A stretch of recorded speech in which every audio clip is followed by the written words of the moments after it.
Baruch Adonai Hamvarach. Baruch Adonai Hamvarach Le'olam Vayed. Baruch Adonai Hamvarach Le'olam Vayed. Baruch Ata Adonai Eloheinu Melech HaOlam Asher bakar banu mechol ha'amim V'natan lanu et Torato. Baruch Ata Adonai Noten HaTorah. Amen.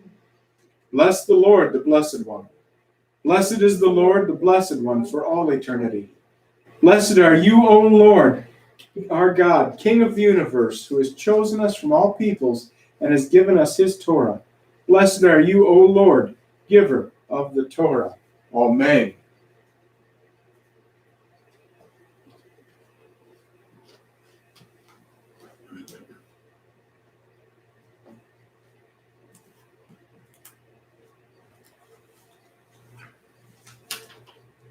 I'll be reading Parashah 7, starting at Genesis 28, verse 10. Yaakov went out from Beersheba and traveled toward Haran. He came to a certain place and stayed the night there because the sun had set. He took a stone from the place, put it under his head, and lay down there to sleep. He dreamt that there before him was a ladder resting on the ground with its top reaching to heaven. And the angels of Adonai were going up and down on it. Then suddenly Adonai was standing there next to him. And he said, I am Adonai, the God of Abraham, your father, and the God of Yitzhak. The land on which you are lying, I will give to you and to your descendants. Your descendants will be as numerous as the grains of dust on the earth. You will expand to the west and to the east, to the north and to the south. By you and your descendants, all the families of the earth will be blessed.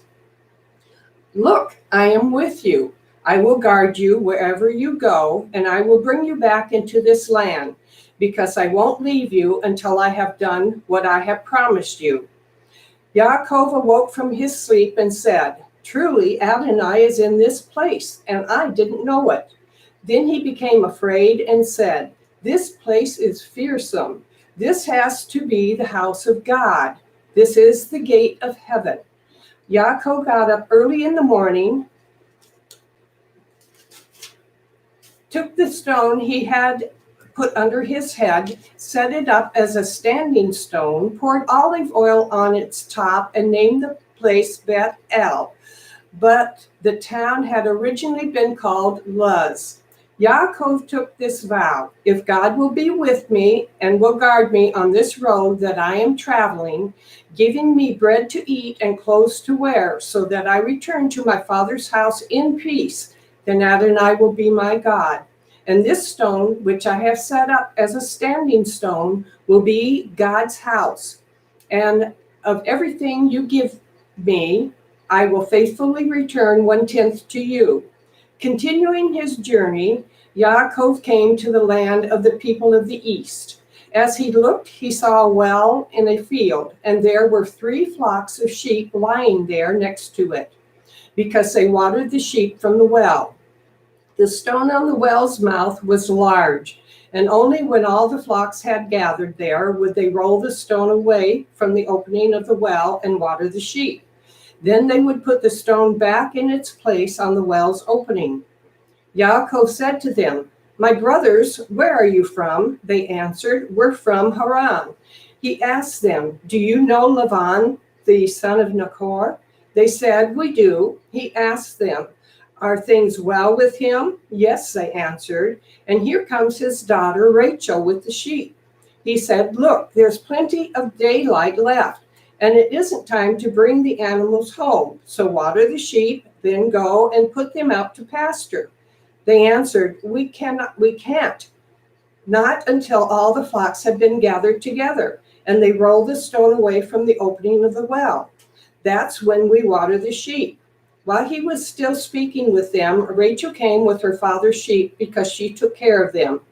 When Yaakov saw Rachel, the daughter of Lavan, his mother's brother, and the sheep of Lavan, his mother's brother, Yaakov went up and rolled the stone away from the opening of the well and watered the flock of Lavan, his mother's brother. Yaakov kissed Rachel and wept aloud. Yaakov told Rachel that he was her father's relative and that he was Rivka's son. And she ran and told her father. When Lavan heard the news of Yaakov, his sister's son, he ran to meet him, hugged him, and kissed him, and brought him to his house. Yaakov told Lavan all that had happened. Lavan said to him, "You are indeed my own flesh and blood." After Yaakov had stayed with him for a whole month, Lavan said to him, "Why should you work for me for nothing, just because you are my relative? Tell me how much I should pay you." Now Lavan had 2 daughters. The name of the older was Leah, and the name of the younger was Rachel. Leah's eyes were weak, but Rachel was good-looking with beautiful features. Yaakov had fallen in love with Rachel and said, "I will work for you 7 years in exchange for Rachel, your younger daughter." Lavan answered, "Better that I give her to you than to someone else. Stay with me." So Yaakov worked 7 years for Rachel, and it seemed only a few days to him because he was so much in love with her. Yaakov said to Lavan, "Give me my wife since my time is finished so that I can start living with her." Lavan gathered the men of the place and gave a banquet. In the evening, he took Leah, his daughter, and brought her into Yaakov, and he went in and slept with her. Lavan also gave his slave girl Zilpah to his daughter Leah as her slave girl. In the morning, Yaakov saw that he was with Leah, and he said to Lavan, "What kind of thing is this that you have done to me? Didn't I work for you for Rachel? Why have you deceived me?" Lavan answered, "In our place, that isn't how it is done, to give the younger daughter before the firstborn. Finish the marriage week of this one, and we'll give you the other one also in exchange for your work you will do for me during yet another 7 years." Yaakov agreed to this. So he finished her week, and Lavan gave him his daughter Rachel as his wife. Lavan also gave his daughter Rachel, his slave girl Bilhah, as her slave girl. So not only did Yaakov go in and sleep with Rachel, but he also loved Rachel more than he loved Leah. Then he served Lavan another 7 years. Adonai saw that Leah was unloved, so he made her fertile, while Rachel remained childless. Leah conceived and gave birth to a son whom she named Reuven. For she said, "It is because Adonai has seen how humiliated I have been, but now my husband will love me." She conceived again, gave birth to a son, and said, "It is because Adonai has heard that I am unloved, therefore he has given me this son also." So she named him Shimon.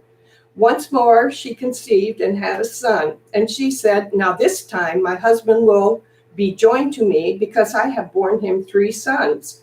Therefore she named him Levi. She conceived yet again and had a son and said, "This time I will praise Adonai." Therefore she named him Yehuda.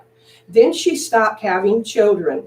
When Rachel saw that she was not bearing children for Yaakov, she envied her sister and said to Yaakov, "Give me children or I will die." This made Yaakov angry at Rachel. He answered, "Am I in God's place? He's the one who is denying you children." She said, "Here is my maid Bilhah. Go sleep with her and let her give birth to a child that will be laid on my knees, so that through her I too can build a family." So she gave him Bilhah, her slave girl, as his wife, and Yaakov went in and slept with her. Bilhah conceived and bore Yaakov a son. Rachel said, "God has judged in my favor. Indeed, he has heard me and given me a son." Therefore she called him Dan. Bilhah, Rachel's servant girl, conceived again and bore Yaakov a second son. Rachel said, "I have wrestled mightily with my sister and won," and called him Naphtali. When Leah saw that she had stopped having children, she took Zilpah, her slave girl, and gave her to Yaakov as his wife. Zilpah Leah's slave girl bore Yaakov a son, and Leah said, "Good fortune has come," calling him Gad. Zilpah, Leah's slave girl, bore Yaakov a second son, and Leah said, "How happy I am! Women will say I am happy," and called him Asher. During the wheat harvest season, Reuben went out and found mandrake in the field and brought them to his mother Leah. Rachel said to Leah, "Please give me some of your son's mandrake so that I can be fertile." She answered, "Isn't it enough that you have taken my husband away? Do you have to take my son's mandrake too?" Rachel said, "Very well. In exchange for your son's mandrakes, sleep with him tonight." When Yaakov came in from the field in the evening, Leah went out to meet him and said, "You have to come in and sleep with me because I have hired you with my son's mandrakes." So Yaakov slept with her that night. God listened to Leah, and she conceived and bore Yaakov a fifth son.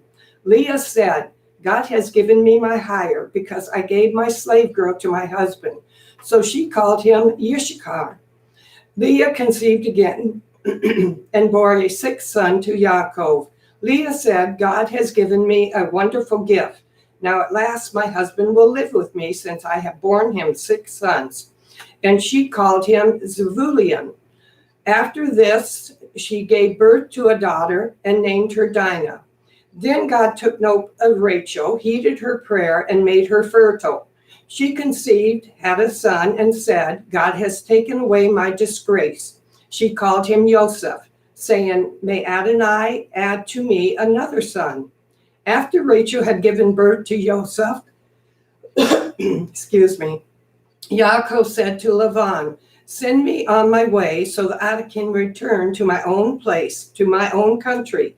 Let me take my wives for whom I have served you and my children, and let me go.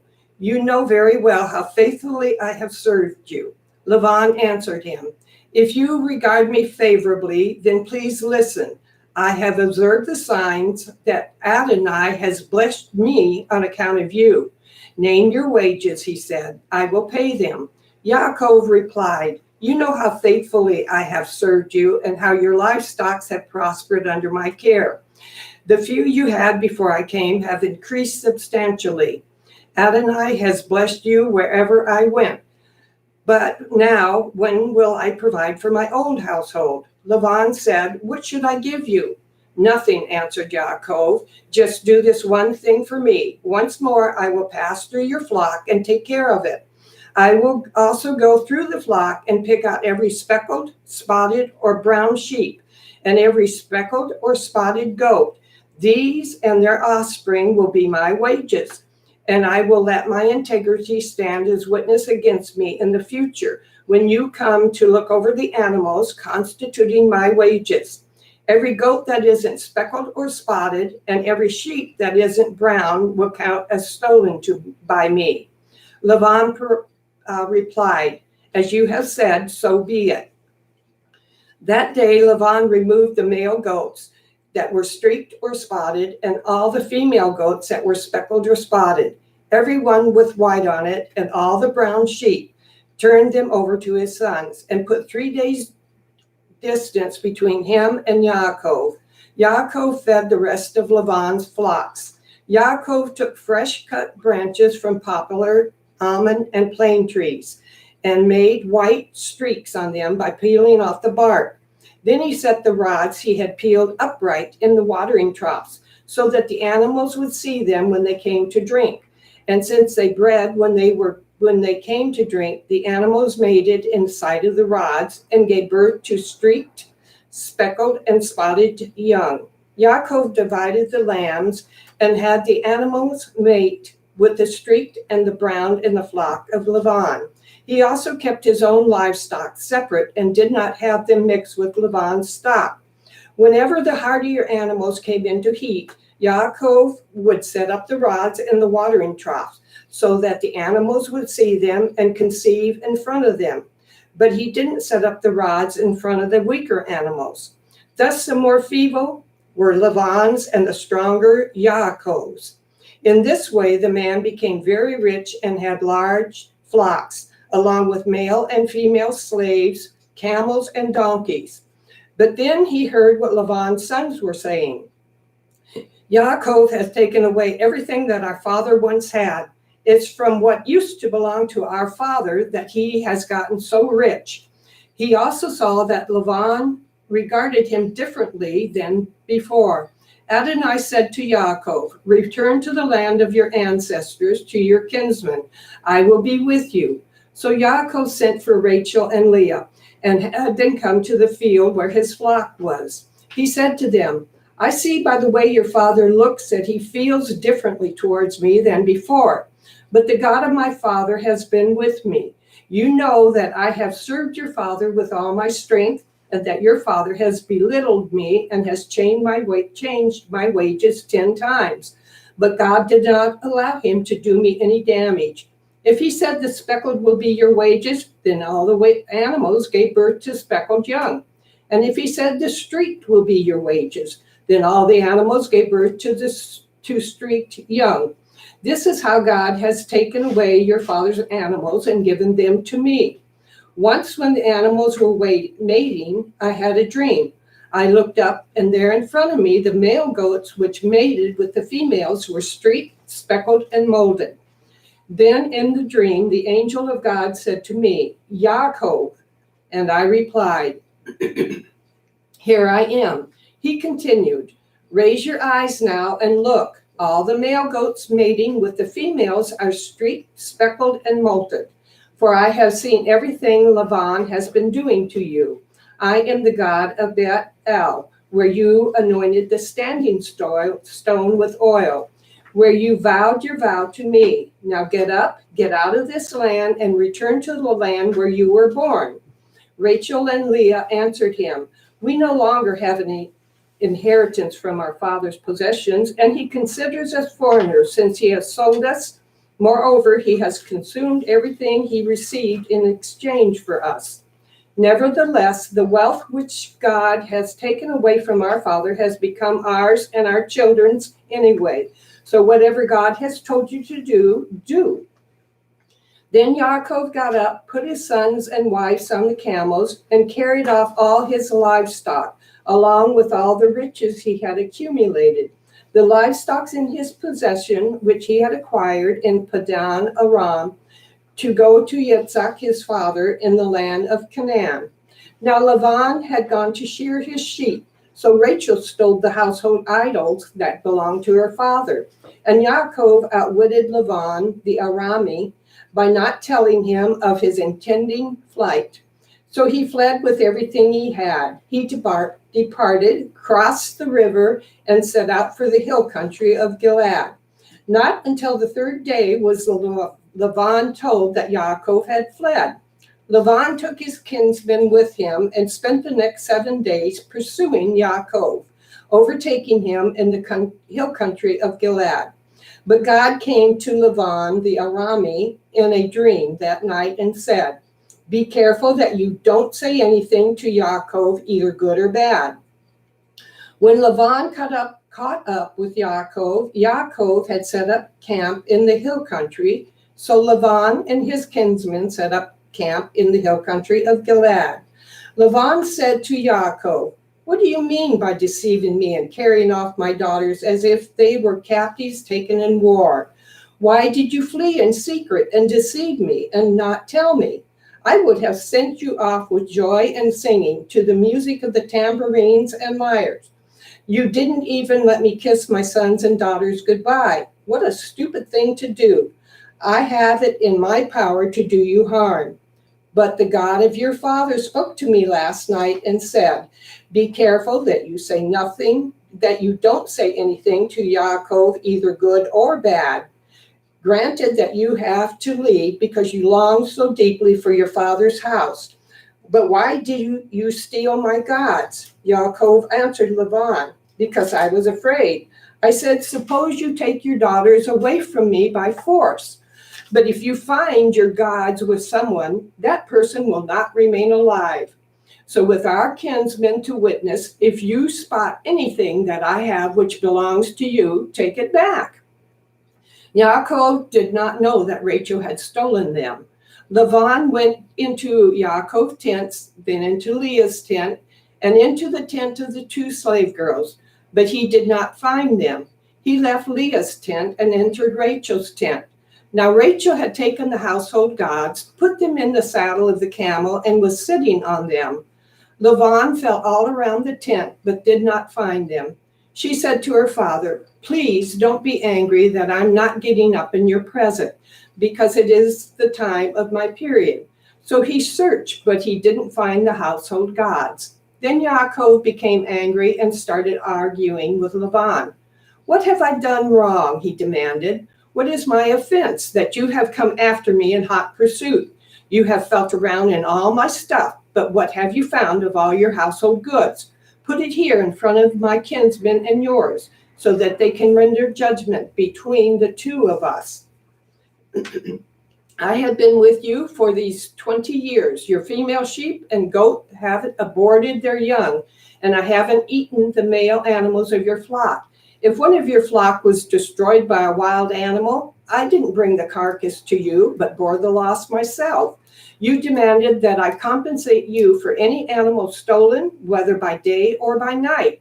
Here's how it was for me. During the day, thirst consumed me, and at night, the cold. My sleep fled from my eyes. These 20 years I've been in your house.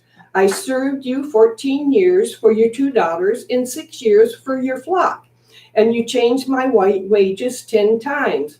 If the God of my father, the God of Abraham, the one whom Yitzhak fears, had not been on my side, by now you would certainly have already sent me away with nothing. God has seen how distressed I've been and how hard I've worked. Last night he passed judgment in my favor." Laban answered Yaakov, "The daughters are mine, the children are mine, the flocks are mine, and everything you see is mine. But what can I do today about these daughters of mine or the children they have borne? So now come, let's make a covenant, I and you, and let it stand as a testimony between me and you." Yaakov took a stone and set it upright as a standing stone. Then Yaakov said to his kinsmen, "Gathered some stones," and they took stones, made a pile of them, and ate there by the piles of stones. Laban called it Yagar Sahaduta, while Yaakov called it Galad. Laban said, "This pile witnesses between me and you today. This is why it is called Galad, and also Ha-Mitzpah, because he said, 'May Adonai watch between me and you when we are apart from each other. If you cause pain to my daughters, or if you take wives in addition to my daughters, then even if no one is there with us, still God is witness between me and you.'" Laban also said to Yaakov, "Here is this pile, and here is the standing stone, which I have set up between me and you. May this pile be a witness, and may the standing stone be a witness, that I will not pass beyond this pile to you, and you may not pass beyond this pile and this standing stone to me to cause harm. May the God of Abraham and also the God of Nahor, the God of their fathers, judge between us." But Yaakov swore by the one his father Yitzhak feared. Yaakov offered a sacrifice on the mountain and invited his kinsmen to the meal. They ate the food and spent the whole night on the mountain.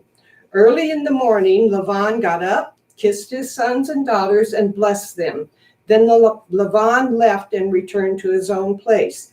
Yaakov went on his way, and the angel of God met him. When Yaakov saw them, he said, "This is God's camp," and called that place Machanaim.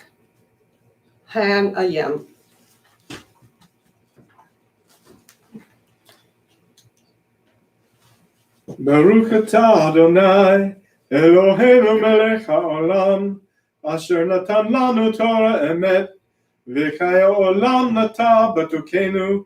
Baruch atah Adonai, noten haTorah. Amen. Blessed are you, O Lord our God, King of the universe, who's given us a Torah of truth and has planted eternal life in our midst. Blessed are you, O Lord, giver of the Torah. Amen. Amen.